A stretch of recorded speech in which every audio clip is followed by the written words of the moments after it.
Yari-yari.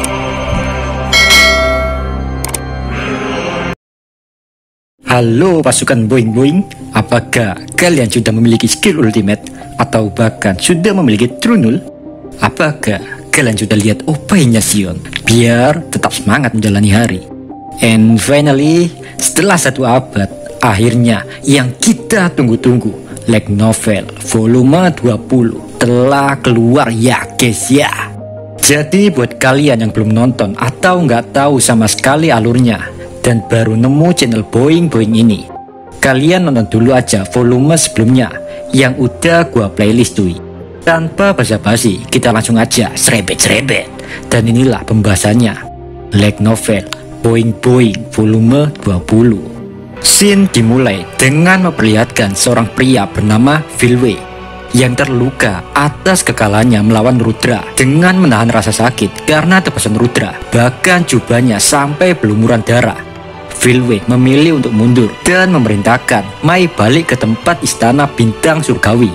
Perasaan emosi dan kecewa bagai berada di epic abadi, Filwe melontarkan semua bacotannya. Bajingan kau Rudra, tak pantas kau menyebut dirimu seorang pahlawan jika kau saja tidak bisa melindungi Veldanava. Filwe kali ini benar-benar kena mental pak. Dia tidak menyangka jika tebasan janda milik Rudra bisa menghancurkan Castle of Guard semudah itu. Bagi Filwe, mundur dari medan pertempuran bukanlah hal yang memalukan. Tapi entah kenapa, Filwe merasakan emosi yang meluap-luap dalam jiwanya.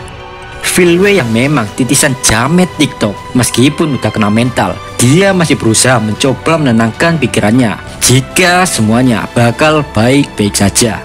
Filwe yang udah mendapatkan ketenangannya, dia pun akhirnya melupakan kekalahannya sendiri. Di situ, Filwe masih menyadari ada sesuatu yang harus dipastikan terlebih dahulu. Filwe tahu nih, time stop Michael telah berhenti, jadi udah ada indikasi siapa pemenangnya. Sejenak dia duduk di sebuah batu, lalu dia mencari sinyal. Setelah itu, Filwe mencoba menghubungi bestinya yaitu Mikael. Halo Mikael sama, apakah Anda sudah mengalahkan Demon Lord Rimuru? Namun ternyata tidak ada jawaban apapun dari panggilan itu. Suara dalam hati Filwe mulai was-was. Nah nih, apa yang sebenarnya terjadi? Di situ, Filwe masih mencoba positive thinking karena menurut Filwe, Mikael pasti menang. Tapi tiba-tiba terdengar suara goib Mikael melalui transmisi pikiran Filwe. Mikael berkata, Filwe-kun, Gomeni, harapanku telah terkabul, namun aku masih memiliki penyesalan karena harus meninggalkanmu. Filwe pun menjawab, jangan bicara omong kosong Michael sama, kau adalah keberadaan paralel. Jadi selama aku masih hidup, aku pasti bisa menghidupkan. Sejenak suara Filwe terhenti. Dan entah mengapa Filwe merasakan dia tidak akan bisa bertemu Mikael lagi. Di saat pesan-pesan terakhir Mikael juga, Mikael memberikan separuh kekuatannya kepada Filwe. Jadi pak, di sini di dalam tubuh Filwe, dia merasakan ada kekuatan Mikael. Tapi kehendak atau ego Mikael tuh udah nggak ada anjing. Setelah kena mental dengan kekalahannya melawan Rudra yang pakai tubuhnya Masayuki, dan Masayuki dapat opai semongkonya Felgrin, kini Filwe makin jadi sad boy setelah kepergian bestinya yaitu almarhum Mikael. Bagi Filwe sendiri, Mikael adalah teman pertamanya di mana dia bisa terbuka dengan semua unek-unek dalam hatinya. Meskipun skill ultimate Justice King of Mikael belum menghilang dan Filwe masih memiliki kekuatan itu, tapi tetap saja manas Mikael yang dulu telah tiada. Dengan memegang kepalanya serasa punya utang so pay later, Filwe berkata, apa yang salah? Kenapa hal ini bisa terjadi? Saat Filwe bertanya-tanya tentang hal tersebut dengan dirinya sendiri, Filwe tiba-tiba keingat ucapan terakhir bestinya itu.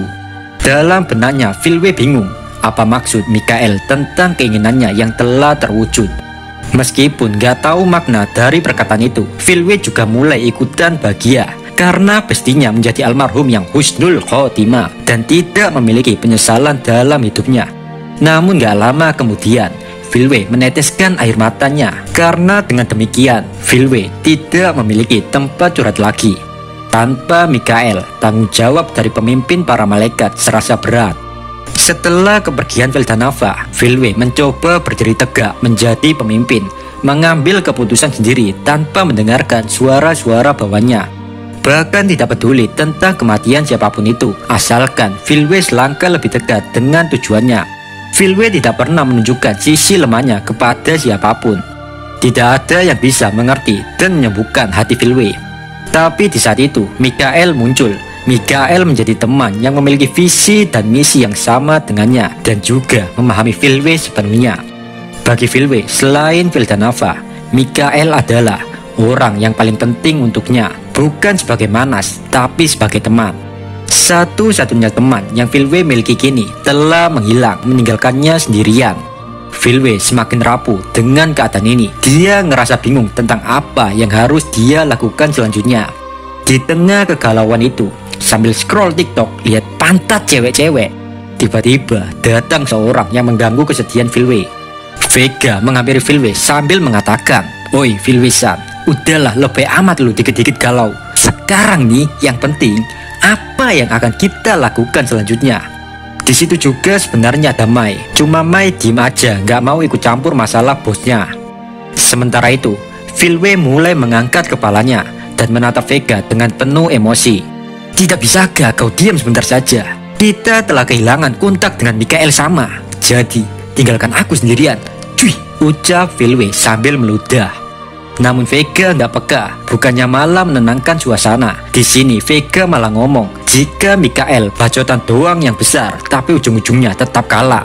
Bagi Vega, kekuatan Mikael nggak setara dengan kesombongannya. Saat mendengar hal itu, sontak saja Pak, Filwe makin emosi. Filwe langsung melancarkan bogem penghancur biji. Sedangkan di satu sisi, Vega tetap sans. Dia tidak mencoba menghindari atau ketakutan, dan jepret, satu pukulan Filwe mengenai wajah Vega. Di situ Vega berkata, "Aku ingin bertanya kepada kau Filwe-san, apakah perkataanku tadi salah? Di dunia ini hanya ada dua tipe orang, yaitu orang yang lemah dan orang yang kuat. Ku yakin kau pasti memahami ini lebih dari siapapun. Mikael kalah dalam pertempuran ini adalah fakta, jika dia memanglah lemah. Itulah sistem dunia ini, kekuatan adalah keadilan." Setelah mendengar kata-kata motivasi Vega, Filwe tahu jika ucapan Vega memanglah kebenarannya dan dia tidak bisa membantah hal itu. Dengan memalingkan wajahnya, Filwe berkata ke Vega agar tidak membicarakan Mikael lagi, karena bisa membuat lubang di hatinya makin terbuka lebar. Niat Filwe nih melancarkan bogemnya itu biar Vega diam sejenak, tapi nyatanya Vega tetap nyerocos, gak bisa diem Pak. Vega pun mendekati Filwe dan mencoba menatap matanya. Vega berkata, "Ada apa denganmu Filwe-san? Kau tidak pernah peduli si brengsek Cornu mati. Kau juga tidak masalah aku memakan Oria dan Arios. Dan kau berpikir semua tindakanku tidak salah kan?" Bagi Vega, aneh aja gitu Pak. Kok tumben-tumbennya si Filwe kintil ini sedih. Biasanya dia hanya memikirkan rencananya dan membenci segala bentuk kegagalan. Yang Vega ketahui adalah Filwe merupakan orang yang tidak berperasaan dan cuma menganggap bahwanya hanyalah sebuah pion. Makanya tuh Filwe diam saja saat tahu Vega memakan Oria dan Arios agar Vega lebih OP lagi. Melihat Filwe yang terlalu naif, Vega membuka mulutnya dan berkata, "Bukalah matamu, dunia ini tempat yang kejam." Vega berusaha menyadarkan Filwe tentang sistem dunia ini. Vega bisa bacot seperti ini karena Vega hidup di lingkungan yang keras. Dan Vega sangat mengenali rasa sakit lebih dari siapapun. Bagi gua pribadi, tidak ada orang yang jahat, tapi sistem dunia yang mengubah cara pandang seseorang menjadi jahat. Vega hanyalah korban kekejaman dunia. Dia membenci dunia ini lebih dari siapapun. Tidak ada kebahagiaan di dunia yang busuk ini. Bagi Vega, dunia ini hanya menerima orang yang kuat-kuat saja. Maka dari itu, Vega mencari kekuatan lebih dan lebih banyak lagi. Kekuatan dan kekuasaan, hanya itulah yang dunia inginkan. Tidak peduli sekejam apapun caranya, tidak peduli sepengecut apapun bersembunyi, asalkan bisa bertahan hingga akhir, yang namanya pemenang akan selalu dipuja. Setelah menjelaskan tentang cara Vega memandang dunia, Vega berkata lagi kepada Filwe, "Filwe-san, kau itu kuat, bahkan kau lebih kuat daripada Jahil. Wanita naga montok Velzat itu monster, dan Mikael pemimpin kita. Tapi kurasa kaulah yang paling pantas menjadi pemimpin lebih dari siapapun." Mendengar hal itu, Filwe hanya diam saja. Dan gak lama, Phil Wei menghela nafas panjang sambil menjawab, "Kau terlalu memujiku, Vega. Baka, aku jadi malu nih." Karena adu bacot yang berbobot itu, ucapan Vega berhasil menyentuh dan menyadarkan Phil Wei kembali. Mungkin si Vega nih nonton Naruto, Pak, makanya pinter ceramahnya. Tapi bagi gua pribadi, Vega di sini bukannya ingin menyadarkan Phil Wei, namun Vega hanya ingin menghiburnya. Karena usahanya itu, kegalauan Phil Wei kini telah menghilang. Senyuman muncul di bibir Phil Wei. Meskipun Phil Wei telah kehilangan Mikael, tapi sebagian kekuatan Mikael sudah ada di dalam diri Phil Wei. Phil Wei menganggap jika kekuatan terakhir yang diberikan Mikael untuknya adalah kado untuk perpisahan mereka berdua. Phil Wei pun membuka mulutnya dan berkata, "Baiklah Vega, mulai dari sekarang, aku akan menggantikan Mikael menjadi seorang pemimpin.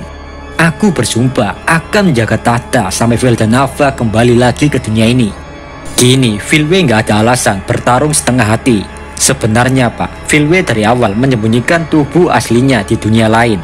Dan mulai dari sekarang, Phil Wei akan menggunakan true body miliknya. Seketika itu juga, rambut Phil Wei berubah jadi putih keperak-perakan dengan mata bersinar berwarna biru. Apakah kalian sudah menduga ini Phil Wei? Ingat ya adik-adik, ini laki-laki, jangan dijadikan waifu. Sementara itu, semua kekuatan yang telah dikumpulkan Mikael otomatis menjadi milik Phil Wei juga, Pak. Emang apa aja Bang kekuatan yang telah dikumpulkan Mikael? Rahasia, kalau mau tahu ya nonton aja video LN gua sebelumnya, Pak. Dengan kata lain, Phil Wei kini makin OP parah, Pak. Phil Wei yang dulu bukanlah Phil Wei yang sekarang. Sedangkan Vega yang melihat hal itu, dia meludah sambil berkata, "Sugoi, kau benar-benar monster Phil Wei-san."